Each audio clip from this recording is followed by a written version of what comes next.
Take advantage of the Boxing King Media discount at BYD Sheffield. You can get this amazing car for £269 per month with a £269 deposit. Details in the description.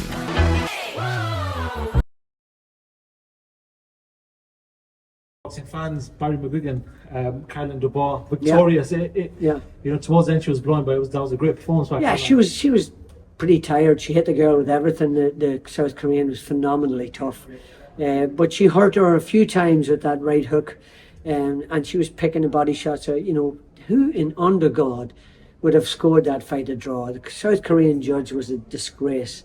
95-95.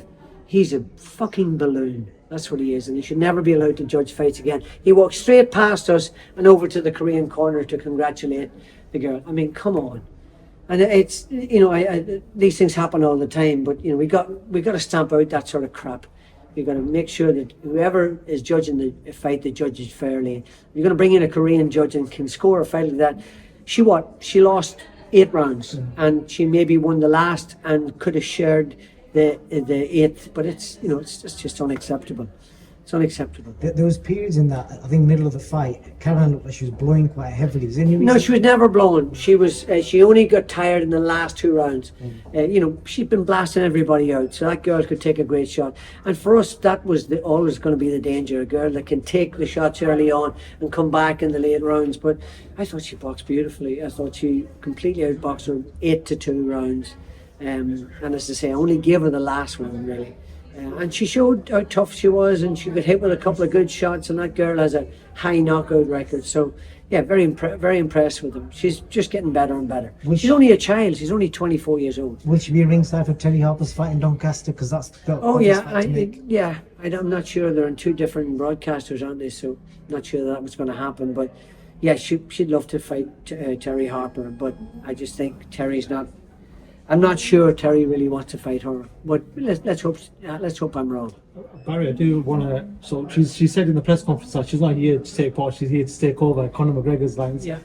Do you feel like there is going to be that taking over very soon? Without a doubt, she's going to unify all the lightweight belts. I'm pretty sure of it, and she has to. For me, for example, when I fought Juan Laporte, I had to go 10 rounds flat out just to show that I could still punch. He nailed me with a really good shot in the 8th round, and I shook it off, and I came back in the 9th and 10th and broke his heart. But, those are the sort of fights that you have to show, bare your soul in, and throw loads of shots and be tired and show you can come back from being tired and do what she did in the last round, be able to exchange and fight on the other girl's terms and still come out on top.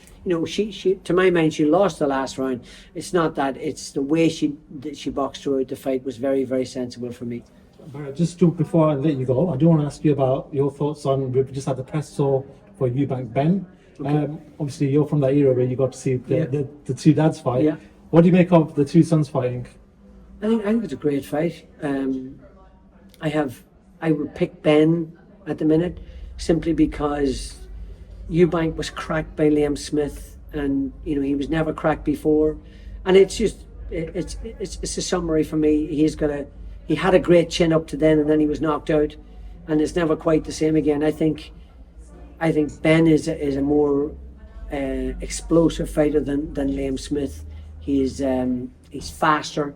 He punches hard, but then a good big one will always beat a good little one. All those cliches. But I just think I would give Ben the edge. But EUBANK's tough. What do you make of the mind games from EUBANK, from the ex-lap to threatening Nigel Benn?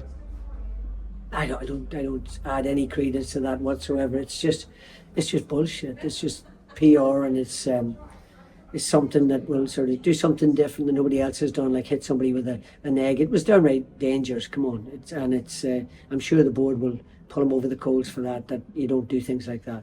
The other big news in boxing you would have seen yesterday, Turki Al-Sheikh has basically announced a new promotional company with Dana White. Yeah. There's obviously mixed opinions about Dana White coming into boxing because of people, boxers have complained about him in the past. Just want to get your opinion on what you thought of the news when it came out.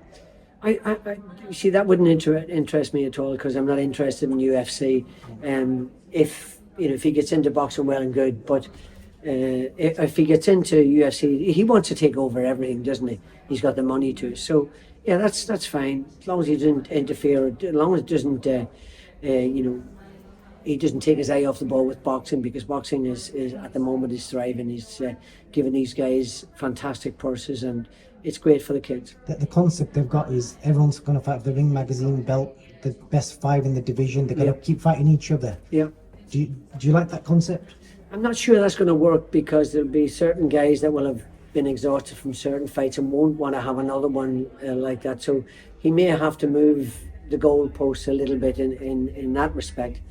But the money he's investing is phenomenal, and he's going to get all the fighters going towards him if he's paying that sort of money. Just a final one for myself, actually. Daniel Dubois and Alexander Usyk seems to be the talk of the town. There seems to be negotiations happening for a possible fight in October for an undisputed. I just want to ask you, Barry, do you feel like in this fight anything changes with the result? I think the difference is that Daniel is more experienced. That experience has given more confidence, and he will be a much tougher proposition for Usyk next time round. Would you make it unfortunate pulling out? He had a virus. That's unfortunate, but it was genuine. The Board of Control looked at him and said he's not ready to box, and they were right. You can't be putting guys in there when they're unwell, and if they've been unwell for a number of days or a number of weeks, and then they've got to try and get straight into the gym and get themselves back and get themselves into shape, it's too demanding, and it was too draining, and it's too dangerous. Last one for me, Adam Azim, I've seen today, is number 11 at the WBC rankings. I don't know if you know that or not, but he's crashed the top 15. Dalton Smith's next fight's been announced as well today. He's defending on the 19th. Yeah. Is that fight closer now that they're both in the WBC rankings? Yeah, I mean, when one of them wins a world title, then we'll consider it. We're not stupid. Adam's still developing. He's still getting better. He's only a kid. He's only 22 years old. He's improving all of the time. So we're never going to put him in when he is not fully developed. We'll put him in with Dalton Smith. If Dalton Smith is good enough to win a world title, that's questionable. So if he wins a world title and it suddenly becomes a domestic world title fight, that's a different ballgame. But Adam will probably win a world title before he does anyway.